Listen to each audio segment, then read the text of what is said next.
Equality. How do you feel about equality? Is it something that's important to you? As a female leader in the not-for-profit sector, do you feel that you are an equal vis-a-vis your male peers, especially in the not-for-profit sector? There is still a lot of male domination, and this is not a male bashing video in any way, shape or form.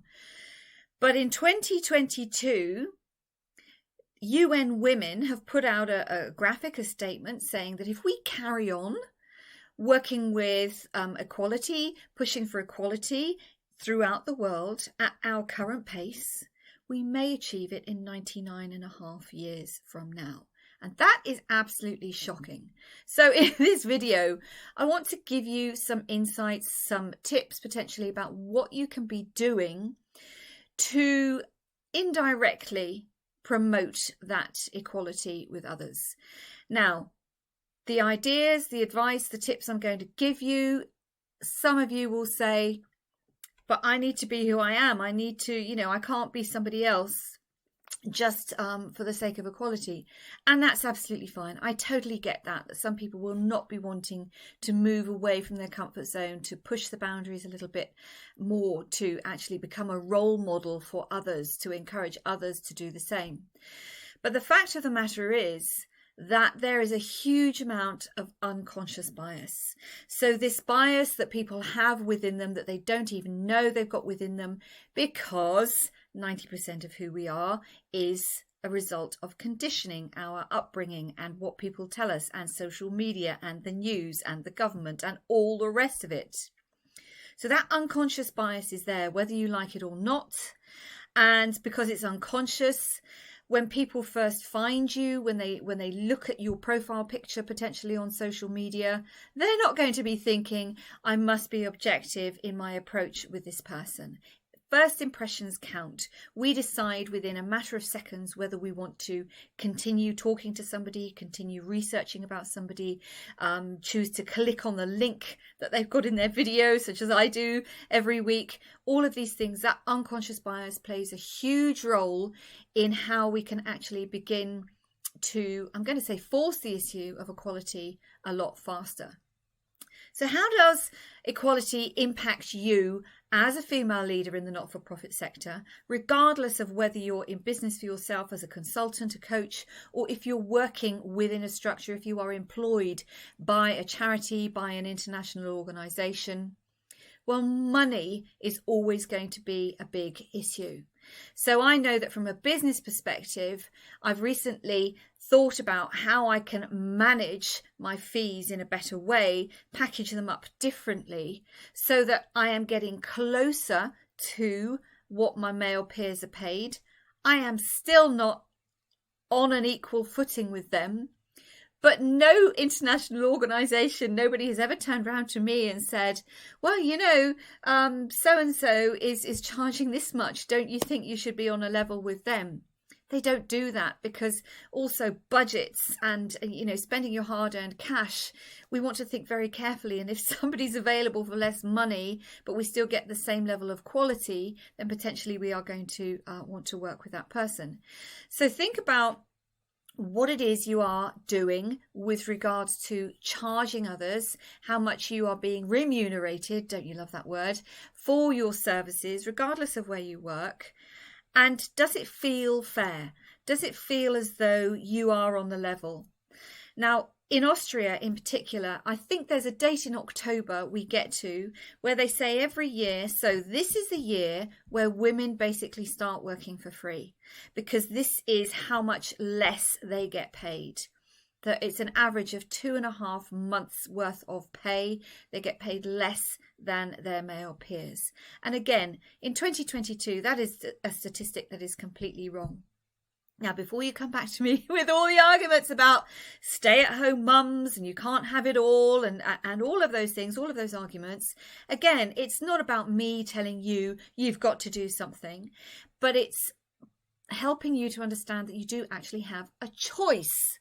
And because there is this unconditional bias, and because we are nowhere near equality in so many areas of our lives, as I said, I want to encourage you to think about what you could be doing differently. Now, when it comes to social media, There can be no argument, there can be no discussion about the fact that if I want to know who you are, I'm going to look you up on Google or another internet search engine. It's as simple as that. You have no idea what somebody is going to find out about you when they put your name into the search engine, unless you keep on top of it on a regular basis. But even if you do that, if you have photographs across Facebook or LinkedIn or Instagram or videos on TikTok and YouTube and all the rest of it, you don't know what the person who is looking at you, you don't know what they're going to choose to look at first. So social media, where first impressions do count big time, you need to ensure that your image is consistent. Again, a lot of people say Facebook is a more social site. I only have my friends there. But if you have a profile picture on Facebook, that is potentially going to show up in some search results somewhere. And as much as you love your children or your pets or your granny where you celebrated her 90th birthday, or maybe the last holiday that you had, or maybe you just got married and you've been on honeymoon, all of those photographs that mean something to you are fantastic. But do they represent that first impression that you want to give to a stranger who is potentially researching you to find out whether you are going to be a good candidate for a project, whether you are going to be a good consultant for the work that they want to hire you for? So consistency across your social media is absolutely critical. Coherence, do not confuse the person who's looking for you. Ensure that you have a profile photograph of you, not your logo, of you across every single social media platform where you have a presence. It doesn't matter if you're not posting. Some people say to me, well, I never post on LinkedIn. And if somebody sends me an invitation now and there's no photograph there, I'm inclined to not bother to connect with them.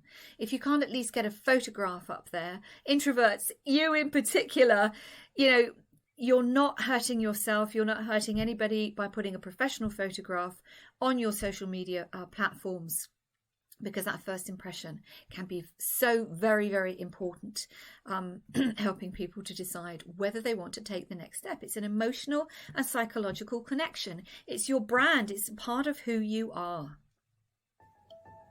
I hope you're enjoying the video. If you do, remember to subscribe to my YouTube channel so that you get to see other videos similar to this. If we haven't met before, my name is Gwyneth, and as someone who worked in international organisations for almost 25 years, I now specialise in empowering female leaders in the not-for-profit sector to help you discover your inner brilliance, to help you realise your life purpose and vision. If you'd like to get in touch to find out how I can support you, please do use the link below. In between times, stay safe, stay healthy, stay fabulous, loads of love, and now back to the video. Okay, so staying on LinkedIn and potentially Facebook, as those are the places that many people tend to have some kind of presence, look at the title that you've given yourself. Have you just put your job title? Have you just said career coach or human rights expert?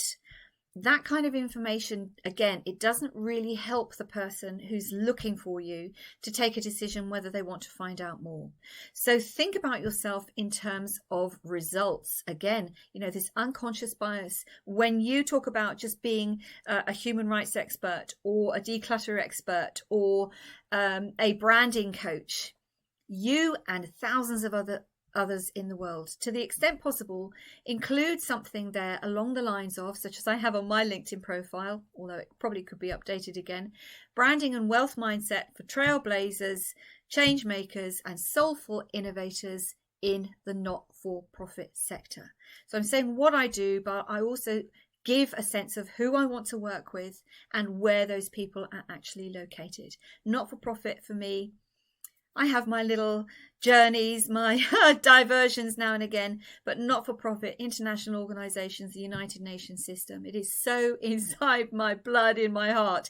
It is something I will never, ever get away from. And those are the types of people that I enjoy working with the most. Again, on Facebook, instead of just leaving your bio empty, there is an opportunity for you to put a link in there, potentially to your website, and on your Facebook profile as well. That's free marketing space. It's your personal profile, I understand that, and you might not feel comfortable putting something up about your business or about your professional interests there, but it is free marketing space for you on Facebook. So think about that opportunity. And if you don't know what I mean, come and connect with me on Facebook or LinkedIn to see what it is I'm talking about.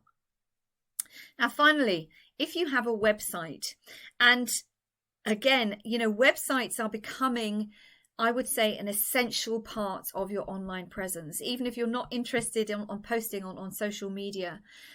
Regardless of whether you are a business owner or you are a professional within an organization, within that not-for-profit sector, consider having a 1 or 2 page website that just talks about you and how you help people, talking about your skills, talking about the outcomes that people can expect, the results that you get when you work with people, your values potentially, so that people again can decide whether they want to work with you or not. This is something I did on my own website at the beginning of this year. And it was, I was nervous when I did it because I was nervous because, I could have been pushing people away. But actually, it's had the reverse effect. It's helped me feel a lot more confident about who I am talking to. You, if you're watching this video. So on my website, for example, I talk about wanting to work with people who are committed, who have great drive, working from a place of integrity, commitment, people who are not looking at how much they are going to invest as the primary reason for working with me, people who want results, people who are willing to work with an elite coach who is going to push them out of their comfort zone so that they do actually get the results, so that they start doing things differently and get to where they want to be, filling that all-important gap from A to B. My energy is very different than a lot of people. I get that. What's your energy? How can you describe that energy in words? So even if you are employed, consider just creating a 1 or 2 page website so that when people are looking for you, when they are getting that first impression of who you are, that you are presenting something that is professional. Now this, I want to come back to that word equality. This might all seem a little bit far away from what I started with when I talked about, actually promoting equality. But when you step into your role as a leader, when you step into your brand, taking ownership of your expertise, of your knowledge, of your contribution, you are indirectly helping others. You are being a role model for others who come after you. And when that happens, more people will say, you know what, she's right. I like what she's doing. I'm going to do the same. And there will be a ripple effect. And it's probably not going to happen next year or even in 10 years' time. But surely that equality statistic about us achieving equality in 99.5 years, surely we can do something about reducing the number of years that it's actually going to take. And finally, that note on role models. Do you have a role model? Do you have a female role model? If you had a role model, what would that role model look like?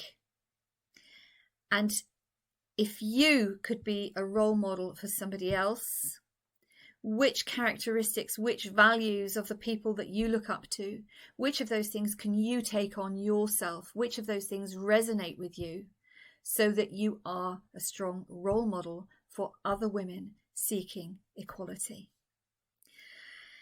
If you would like to know more about how I can support you realize your vision as a trailblazer, a change maker, a soulful innovator, please do use the link below and let's have a chat about where we can take you.